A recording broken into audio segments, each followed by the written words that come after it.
Hello साथियों, फिर से स्वागत है मनीष एनसीईआरटी क्लासेस में। और मनीष, आज हम बताने वाले हैं बिहार बोर्ड क्लास 12th का काव्य खंड का चैप्टर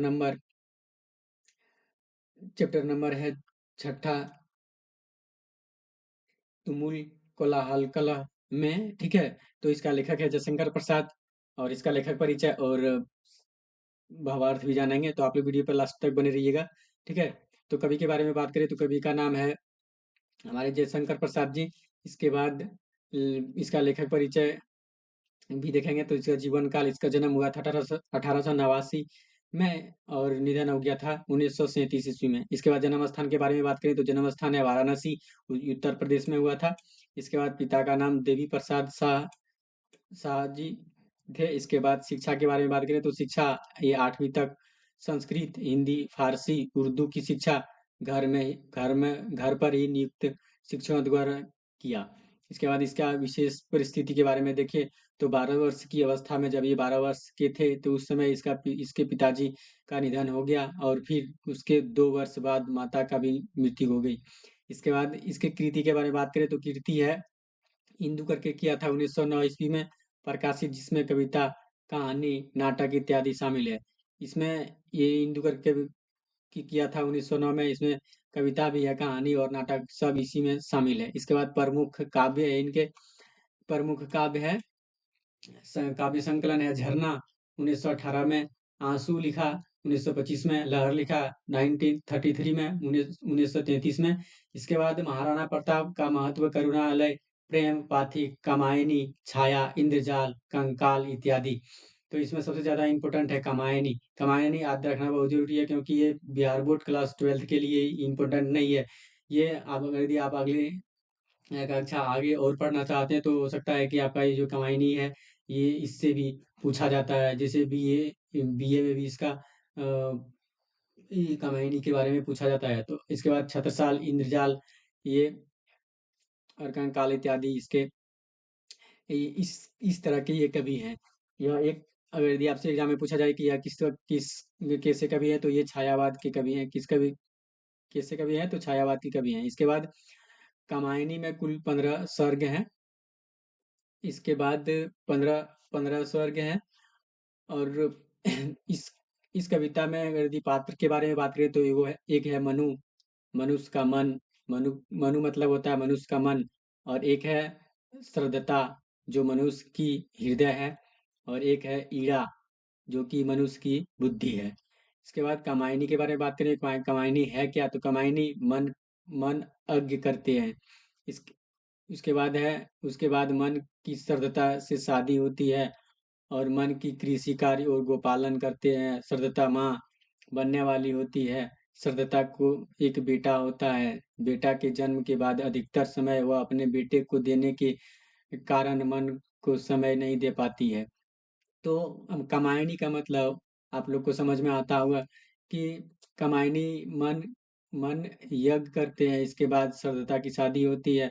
मतलब इसका मतलब आप समझिए ना कि पूरा जीवन काल, दिनचर्या ये पूरा कामायनी ही के रूप में मान सकते हैं हम लोग। तो इसके बाद मन लगता है कि श्रद्धता हमसे अब प्यार नहीं करती है, जिससे मन श्रद्धता को छोड़कर चले जाते हैं। मन की ईड़ा से मुलाकात होती है और मन ईड़ा से प्यार करने लगते हैं। मन जब ईड़ा से जोर जबरदस्ती करते हैं तो ईड़ा की राज्य की प्रजा इसका विरोध करती है। मन को पीटकर घायल कर देती है। इसके बाद श्रद्धा का मन खोजते हुए ईड़ का राजमहल में अपने बच्चे मानव के साथ निर्वेद स्वर्ग पहुंचती है। तो इसका मतलब आप समझ सकते हैं कि कामायनी जो है एक स्त्री और पुरुष के बीच होने वाले स्थिति के बारे में माने जाते हैं। तो अब देखेंगे कविता। तो कविता है ऐसे इस तरह से है कि तुमुल कोलाहल कलह में मैं हृदय की बात रे मन। इसका भावार्थ है कि प्रस्तुत पंक्ति छायावाद के प्रमुख कवि जयशंकर प्रसाद द्वारा रचित महाकाव्य कामायनी के निर्वेद से स्वर्ग से ली गई है, जिसमें श्रद्धा मन को पाकर कहती है कि इस अत्यंत कोलाहल में, इस अत्यंत दुख दर्द के माहौल में हृदय की बात बात की तरह करते हैं। इसके बाद अगला है, विकल होकर नित्य चंचल खोजती जब नींद के फल, चेतना थक सी रही तब मैं मलय मलय की बात रे मन।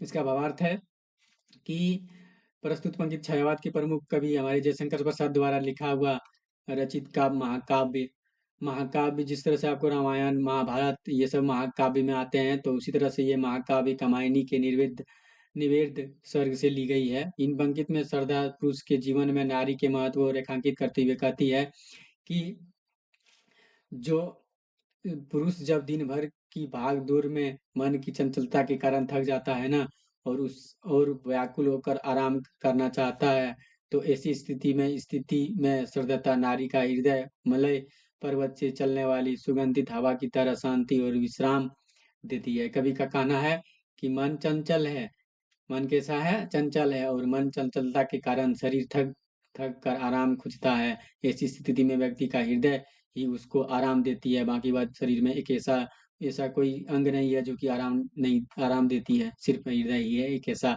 इंस्ट्रूमेंट है। इसके बाद आगे है, चिर विषाद विलीन मन की इस अवस्थ की तिमिर वन की, मैं उषा सी ज्योति रेखा कुसुम विकसित प्रातः रिमन। तो इसका भावार्थ है, ये देखो प्रस्तुत पंक्तियां छायावाद के प्रमुख कवि जयशंकर प्रसाद द्वारा रचित महाकाव्य रामायणी के निर्वृत्त स्वर्ग से ली गई है। इतना आपको हर लाइन्स में लिखना पड़ेगा। इन पंक्ति में सरलता पुरुष के लिए जीवन में नारी के महत्व को रेखांकित करती हुई कहती है कि मन अंधकार रूपी दुख के वन में दीर्घ काल के एक के लिए दबा हुआ, मैं उसमें सुबह की किरणों की तरह हूँ। मैं इस अंधकार से पूर्ण वन में पुष्प से भरे हुए सुबह के समान हूँ। इसके बाद आगे है, जहाँ मरु ज्वाला धधकती चातकी कन को तरसती, उन्हीं जीवन घाटियों की मैं सरस बरसात रेमन। इस अंकित में कहते हैं हमारे जयशंकर प्रसाद जी कि कहते हैं कि हे मन, उस धधकते हुए मरुस्थल में जहाँ चातकी पानी के बूंदों के लिए तरसती है, मैं जीवन की घाटी में सरस बरसात की तरह हूँ। कवि कहते हैं कि जब मानव जीवन कष्ट की अग्नि में मरुस्थल की तरह धधकता है, तब आनंद रूपी बारिश ही उसके चित्त रूपी चित्त चातकी के सुख प्रदान करती है। बाकी बात कोई प्रदान नहीं कर सकता है। आगे है, पावन की प्राचीर रुक में पर रुक जाला जीवन जरा झुक, इस झुलसते विश्व मन की वन की मैं कुसुम ऋतु रात रेमन। इसमें प्रस्तुत से लेकर रेखांकित करते हुए तक ये आप देख लेना। और इसका भावार्थ है कि हे मन, जब जीवन की ऊंची चारदीवारी में बंद होकर झुक जाता है, तब मानव जीवन झुलस जाता है। ऐसी स्थिति में बसंत की रात की तरह हूँ, जो इस झुलसे हुए मन को हरा भरा कर सकती है ना।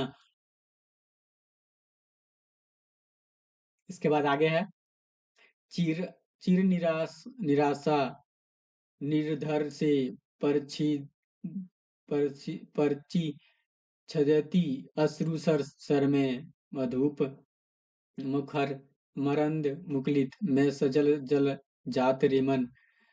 प्रस्तुत पंक्ति छायावाद के प्रमुख कवि हमारे जयशंकर प्रसाद द्वारा रचित काव्य कामायनी के निर्वेद स्वर्ग से ली गई है। इन पंक्ति में श्रद्धा पुरुष के जीवन में नारी के महत्व को रेखांकित करते हुए कहती है कि हे मन, गहरी निराशा के बादलों से घिरे हुए आंसुओं के तालाब में मैं करुणा से भरी हुई कमल के समान हूँ, जिस पर भोर गूंजते रहते हैं। क्या गूंजते रहते हैं? भोर गूंजते रहते हैं। इसी के साथ में हम ऐड करता हूँ इस वीडियो को।